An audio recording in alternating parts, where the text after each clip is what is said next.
Hi everyone, it's maritime history author Chris Frame here, and welcome to another cruise news update. And today we're talking giant cruise ships of the Royal Caribbean Oasis and Icon class, the largest passenger ships ever built.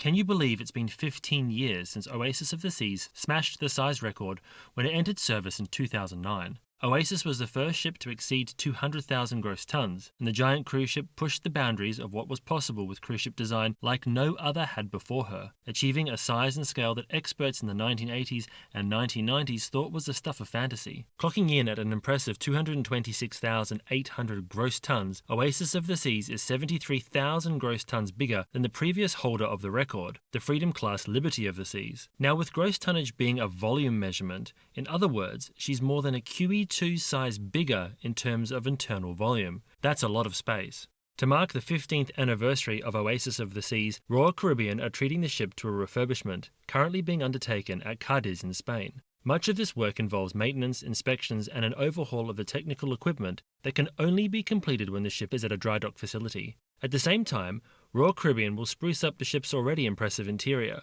which was treated to a much more significant overhaul back in 2019 when the ship was given a major refit at the same shipyard. This boosted her size with the addition of extra cabins and suites.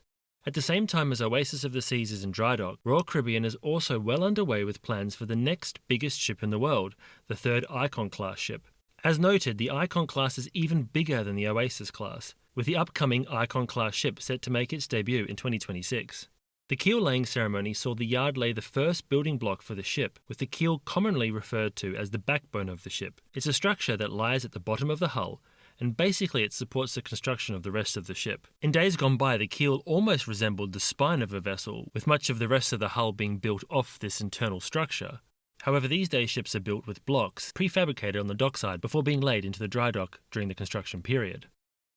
This video is brought to you by me and my new book, The Evolution of the Passenger Ship. In The Evolution of the Passenger Ship, we've brought years' worth of research together to create a book that takes you on a journey from the dawn of passenger shipping right the way through to the modern behemoths that we see in the cruise market today. By reading this book, you'll understand the transitions that have taken place as ships have developed from small sailing vessels to massive modern-day cruise ships. The Evolution of the Passenger Ship is available at all good bookshops, and if you make a purchase, you help us by supporting the channel.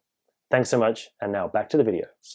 In all, Royal Caribbean has 7 of these giant 200,000 plus ton vessels in service, 6 in the Oasis class, and 1 in the Icon class. In addition, a second Icon class ship, the Star of the Seas, has just been floated out, and I made a video about that last week, which you can check out in the info card or the description below. So with all these giant ships entering service with Royal Caribbean over the last 15 years, the question is, would you ever sail on one? Let me know what you think of these huge cruise ships in the comments below. Thanks again for watching, and until next time, I hope to see you on board.